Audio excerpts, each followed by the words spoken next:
I want to tell you something I've never said out loud before, not to a camera, not to a crowd, not to the version of myself I spent 20 years trying to be. I want to tell you what happened to me on a Tuesday morning in March when everything went quiet and the silence wasn't peaceful. It was the kind of silence that sits in your chest like something broken, the kind that doesn't ask permission, it just arrives, it settles, and it makes you look at everything you built and ask one question you've been running from your entire life. Was any of this real? I was 38 years old. I had a company worth more than I ever imagined. I had a penthouse with floor-to-ceiling glass overlooking a skyline that people drove hours to photograph. I had a watch that cost more than my father made in 3 years. I had a morning routine so optimized, so militarily precise, that I could get from bed to boardroom in 42 minutes, including a cold shower, a protein shake, and 3 voice memos to my executive team. I had built something. I want you to hear that. I had genuinely, relentlessly, ferociously built something from nothing. From a basement apartment with one folding table and a laptop that overheated every 90 minutes. From years of eating the same microwave rice and staring at pitch decks until my eyes felt like sandpaper. From hundreds of rejections, from investors who looked through me like I was furniture, from people who smiled to my face and called me delusional behind my back. I had built something real, and on that Tuesday morning in March, I collapsed in the shower, not dramatically, not like the movies. There was no thunder, no crescendo. I just sat down on the floor of that marble shower in my 43rd floor apartment, and I couldn't get up. The water ran cold. I didn't move. I sat there with my knees against my chest, the cold water running over me, and I felt something I hadn't felt since I was a child. Absolutely nothing. I had optimized myself into emptiness. Do you understand what I mean? I need you to understand what I mean because I think more people are living this than will ever admit it. I need you to look at your own life for a second. Not the curated version, not the version you post, not the version you explain to your parents at dinner. The real version. The one that exists in the 15 seconds before you reach for your phone in the morning. The one that breathes inside you in the space between one task and the next. The one that whispers something at 2 a.m. that you've learned to silence with productivity, with noise, with achievement, with the endless forward motion of becoming. I had become so good at becoming that I had stopped being. I thought if I worked hard enough, I would feel safe. I thought if I built something impressive enough, I would feel worthy. I thought if I controlled enough variables, optimized enough systems, executed enough strategies, there would come a morning when I woke up and finally felt like enough. That morning never came. What came instead was the floor of a cold shower and a silence so total it felt like a verdict. Here's what I learned much later, but let me tell you it now because maybe it saves you years. The ambition was never the problem. The hunger was never the problem. The drive, the discipline, the relentless forward motion, none of that was ever the problem. The problem was the reason. I was building because I was afraid that without the building, I was nothing. I was producing because I had learned somewhere in childhood in the language of actions rather than words that love was conditional, that presence was earned, that you weren't worth staying for unless you were performing, unless you were useful, unless you were impressive. Unless you were moving, always producing, always becoming something slightly more than you were yesterday, because yesterday's version wasn't quite enough to justify the space you took up in the world. I had learned to perform my worth, and I had gotten very, very good at the performance. Wait, before you scroll, I know you. I know you because I am you. I know the way you keep going. I know the way you push through. I know how you've built the walls so high and so perfectly that people look at it and call it strength, call it discipline, call it ambition, and you let them because the alternative is letting them see what's behind it. And what's behind it is a kid who learned very early that the world doesn't hold space for your falling apart. The world holds space for your showing up, your performing, your delivering. So you delivered, God, you delivered until delivery became identity, until stopping felt like dying, until rest felt like betrayal. Until vulnerability felt like weakness and weakness felt like an invitation for the world to take from you the only thing that ever made you feel real, which was the doing, always the doing, relentlessly and brilliantly and exhaustingly the doing. I see you. I want you to know that. I see you. I was discharged from the hospital 6 days after the collapse. The doctors used phrases like stress-induced and adrenal fatigue and gave me pamphlets with soft colors and gentle typography that suggested I might consider meditation or a lighter schedule. I thanked them politely and made calls from my hospital bed on day 3. I sent 14 voice memos on day 4. On day 5, I had a 40-minute strategy call with my CFO that I conducted in a whisper because the nurse had asked me to keep my voice down. This is not a story about a man who learned his lesson quickly. This is a story about a man who sat in a hospital bed surrounded by machines that measured his heartbeat and could not slow down, could not stop. Because stopping meant feeling, and feeling meant facing, and facing meant looking directly at something he had been circling for 38 years without ever looking at directly. that he did not know how to exist without being useful. She came on a Sunday. I want to tell you about her carefully because this part matters and I don't want to get it wrong. She wasn't the person who saved me. I want to be very clear about that. No person saves another person. That's a story we tell because the real story is harder and more beautiful and requires us to do work we'd rather not do. She didn't save me, but she did something rarer and more demanding than saving. She stayed when I was performing. She stayed when I was deflecting. She stayed when I gave her the highlight reel instead of the reality, and she looked at me with those calm, patient eyes and said, "I'm not interested in the highlights. Tell me what's actually happening with you." And I didn't know how. 38 years old, corner office, private car, company with 300 employees, and I did not know how to answer the question, what's actually happening with you? I had no language for it. I had languages for strategy and execution and leadership and problem solving and growth and scale and vision. I had no language for the interior. I had abandoned that country so long ago I had forgotten it existed. She sat with me in that. She didn't try to fix it. She didn't offer solutions. She didn't perform empathy or manufacture warmth or give me the kind of practice comfort that people who've read the right books dispense at appropriate intervals. She sat in the discomfort of my not knowing how to be known. And she stayed. And that staying, that quiet, undemanding, utterly patient staying, broke something open in me that I had been protecting since I was 9 years old.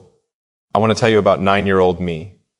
Just briefly, because I think he's still running things in more adults than we'd ever admit. I was 9 when I understood, without anyone explaining it to me, that my parents were happier when I was achieving. When I brought home an A, the atmosphere in the house changed. It brightened. It softened. My father looked at me differently. My mother's shoulders dropped a fraction. The tension that lived in the walls like weather broke for a moment, and we all breathed a little easier, and I learned in that 9-year-old pre-verbal body-level way that children learn the rules of their world, that achievement was currency. Achievement bought safety. Achievement bought love. Achievement bought the right to take up space. I am not blaming them. I want to say that plainly. They were doing what they knew. They were carrying their own weights, their own learned conditionalities, their own inherited performances. They loved me. I know they loved me. But love came wrapped in conditions I was too young to question and too smart not to internalize. And so I internalized them and built a life on top of them and called it ambition. Here's what I learned. There's a difference between ambition that comes from love and ambition that comes from fear. They can look identical from the outside. Both will make you wake up early. Both will make you outwork the room. Both will fill your calendar and empty your evenings and build something impressive and real and visible. But they feel completely different from the inside.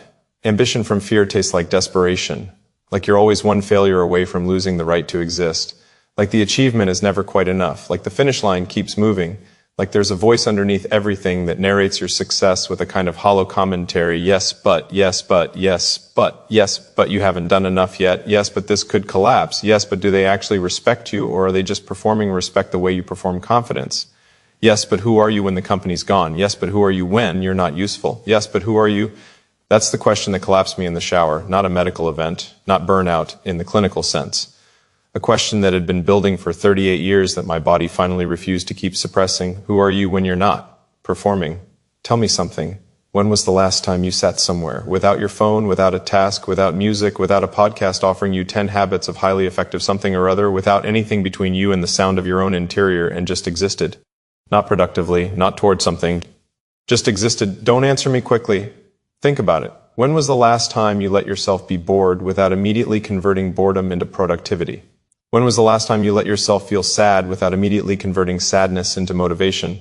When was the last time you let yourself feel afraid without immediately converting fear into fuel? Because here's what I've come to believe, not as philosophy, but as lived and painful experience. The emotions you refuse to feel do not disappear. They migrate. They burrow into the body. They express themselves as tension in your jaw, as insomnia at 3 a.m., as a vague and persistent sense of wrongness that you've named stress, because stress is a socially acceptable problem with professionally respectable solutions. You can optimize your way around a feeling for years, decades. I did. But the feeling doesn't optimize. It waits. It is extraordinarily patient in the way that the things we most need to face tend to be extraordinarily patient.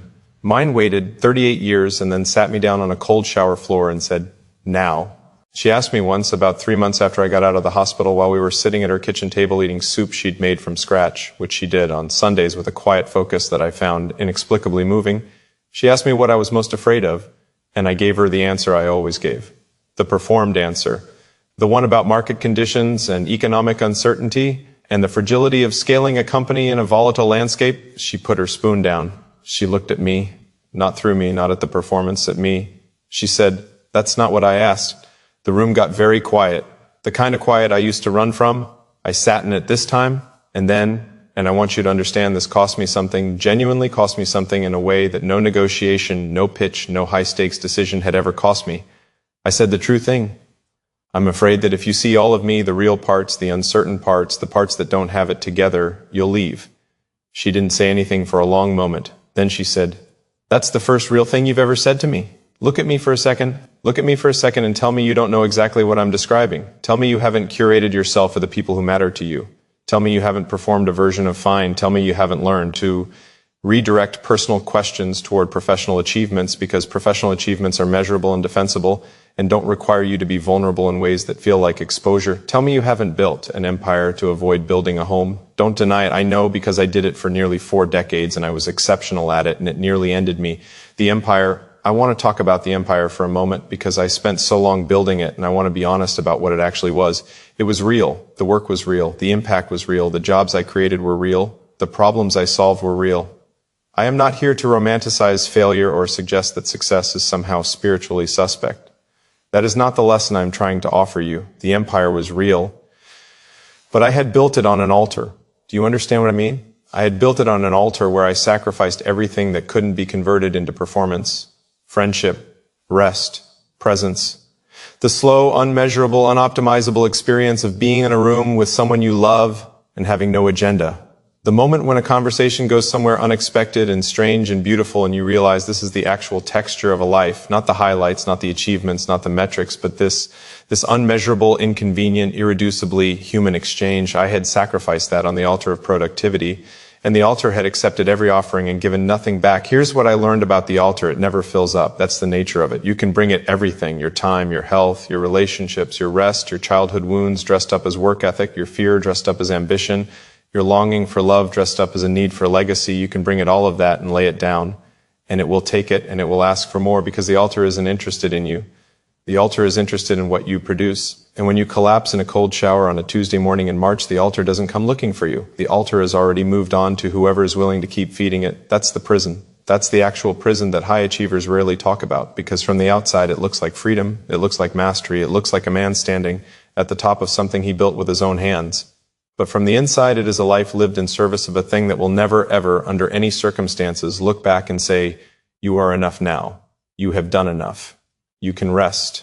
You are known. You are loved. You are safe." That thing will never say that to you. Only people can say that to you, and people require your presence. It started small. The rebuilding, I want to tell you, it started small because I think we do people a disservice when we tell transformation stories that sound like lightning. Like one revelation and the man was changed. That's not how it works. That's not how any of it works. It started with soup. She made soup on Sundays, and I started staying for it. That's it. That's where it started. I started staying for the soup. I turned off my phone, which was not a dramatic gesture, but an act of extraordinary willpower at the time, and I sat at her kitchen table and watched her cook and ate soup, and we talked about things that had nothing to do with strategy or growth or execution. We talked about her grandmother's hands. We talked about a movie she'd seen as a child that had frightened and fascinated her in equal measure. We talked about the particular quality of light on an afternoon in late October. We talked about nothing, and it was the most nourishing conversation I had had in years. I started sleeping without my phone in the room. Not immediately, not all at once, but gradually, in the way that real change happens, through repeated small choices that don't feel heroic in the moment but accumulate into something different. I started running without earbuds, just running, just my breath and my legs in the early morning and the city waking up around me. No podcast, no music, no optimization of my cardio output, just running. It was excruciating at first. The silence felt like accusation. Then slowly, over weeks, it began to feel like space, like room, like something I hadn't had in so long I had forgotten to miss it. I started calling my father, not to update him on the company, not to perform my progress for him, just to talk. I asked him once, and I want you to know my voice shook when I asked this. I asked him what he was afraid of when he was my age. There was a long pause, and then my father, this man I had understood primarily as a standard I was trying to meet, spoke to me from somewhere I had never heard him speak from before. He told me he was afraid of becoming invisible. He told me he thought if he stopped being useful, stopped being productive, stopped having a reason to be in the room, he would simply cease to matter. He told me he had carried that fear since he was a young man and had never told anyone. He was 71 years old, and he was telling me for the first time. We were both quiet for a long time after that. Then I said, "Me too, Dad." And something shifted. Something in the long, complicated architecture of our relationship shifted slightly, like a bone that had been set wrong, finally, after years, being gently reset. Here's what I learned. You cannot inherit your parents' freedom from their fears. You can only do your own work. But sometimes doing your own work means having conversations that neither of you knew you needed. Sometimes it means asking your father what he was afraid of at 71 and discovering that the fear you've been running from your whole life was running in the family long before you arrived. And somehow that makes it less monstrous, not smaller, not less real, but less uniquely shamefully yours. The fear was borrowed, which means you can put it down. I want to tell you about the bricks. When I came back to work 3 months after the collapse, I came back differently, not dramatically differently. My team probably didn't notice immediately. The work was still real, the drive was still there. But I had made a decision, a quiet, private, everyday renewed decision about what I was building and why. I had decided to stop building an empire and start building a home. I don't mean literally. I mean that I changed the metaphor I was living inside. Because we all live inside metaphors. The one I had been living inside was conquest, scaling, expansion, territory, more, always more. The language of empire, domination, and victory, and leaving a mark so large that the world would have no choice but to remember you existed. I replaced it with the language of home, foundation, foundation first. Not the visible parts, not the impressive parts, not the parts you can photograph and present and leverage. The foundation, the invisible structure on which anything worth inhabiting has to rest. What is the foundation of a life? I had never asked myself this question. I had been so busy with the superstructure, so consumed with building higher and faster and more impressively, that I had never stopped to examine whether the foundation would hold what I was building on top of it. The foundation, I came to believe, is presence. The ability to actually be in the room where you are, to be in the conversation you are in, to be with the person in front of you, not managing them, not performing for them, not extracting value from the interaction, but genuinely, unreservedly present with them. I was terrible at this. I had an advanced degree in being physically present while mentally elsewhere, in nodding and appearing engaged while actually composing my next move, in giving people the performance of my attention while hoarding my actual attention for productivity. Presence is a practice. I want you to know that. It is not a personality trait. It is not a gift some people have and others don't. It is a discipline, a skill, a daily choice, and you will be bad at it for a long time before you begin to be good at it. I was bad at it for years. I am still practicing. She noticed the difference before I did.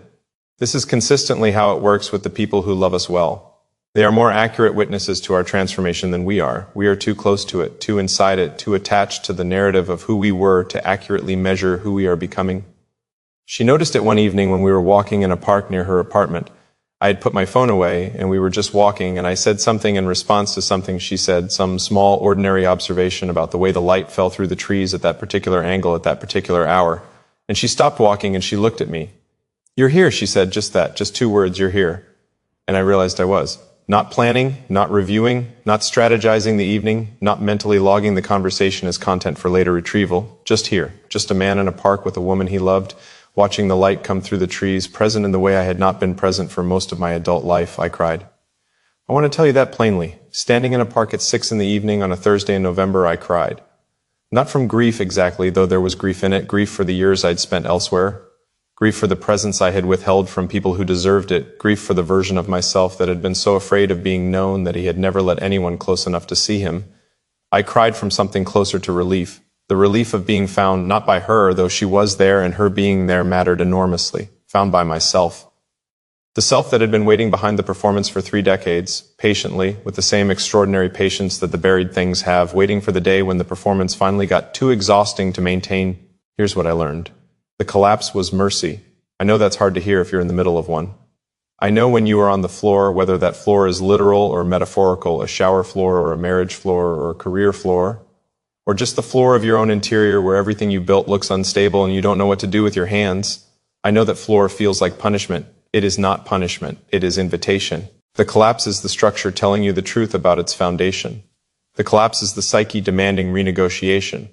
The collapse is the body refusing to be sacrificed any further on the altar of a self that isn't real. The collapse is everything that matters about you, everything that is most essentially and irreducibly you, calling you home. The emptiness after the collapse is not failure. The emptiness is the space that gets created when you stop filling yourself with performance. And in that space, if you are willing to sit in it, if you are willing to resist the impulse to immediately fill it back up with busyness and optimization and forward motion, In that space, something begins to grow. Not slowly, not dramatically, but steadily. The way anything real grows. I want to tell you about asking for help. This is the piece that costs the most in my experience for people like us. People who have built the self on the architecture of capability. People for whom I can handle it has been both a survival strategy and an identity. People who have earned love and safety through demonstrating that they need nothing, require nothing, are nothing but a reliable engine of output and performance. Asking for help requires you to be something other than that engine. It requires you to be a person, a specific, imperfect, uncertain, sometimes lost, sometimes afraid, fully and entirely human person. I had not allowed myself to be a person in a very long time. I started therapy. I want to say this plainly and without embarrassment because I think the embarrassment some people feel about therapy is exactly the embarrassment of admitting you can't do it alone, which is exactly the lie I am trying to dismantle in this confession. I started therapy and I was terrible at it for weeks. I performed in the therapy sessions the same way I performed everywhere else. I demonstrated insight, I showed competence, I arrived with organized thoughts and articulate reflections and the whole emotional vocabulary of a man who had read the right books but had not yet done the actual interior work. My therapist was not impressed. She said to me once, about 6 weeks in, "You're very good at understanding your patterns. What would it look like to actually feel them?" I didn't know what that meant, but I kept going, and slowly, the way that slow things work, in the way that I kept having to relearn, because everything in my conditioning pushed me toward fast and efficient and optimized, slowly I began to feel the things I had been understanding at a safe intellectual distance. The grief was the first real thing. It arrived one afternoon without warning, not the performance of grief, not the structured acknowledgement of loss, but actual grief, the kind that has no narrative and no solution and just moves through you like weather. I let it move. I did not convert it into motivation. I did not metabolize it into a lesson. I did not immediately reach for the professional interpretation that would make the feeling useful. I just let it be grief. And on the other side of it, I felt something I had not felt in so long I almost didn't recognize it. I felt clean, not fixed, not resolved, not optimized, clean, the way air feels after rain, the way a room feels when you've opened the windows and let something stale finally out. Here's what I learned about identity. The self you performed for 20 years does not die quietly. It argues. It presents credentials. It reminds you of everything it built and every sacrifice it required and every early morning and every late night and every relationship it set aside in service of the goal. It speaks in the voice of reason, in the voice of responsibility, in the voice of the people who depend on you and the legacy you're building and the impact you're supposed to have.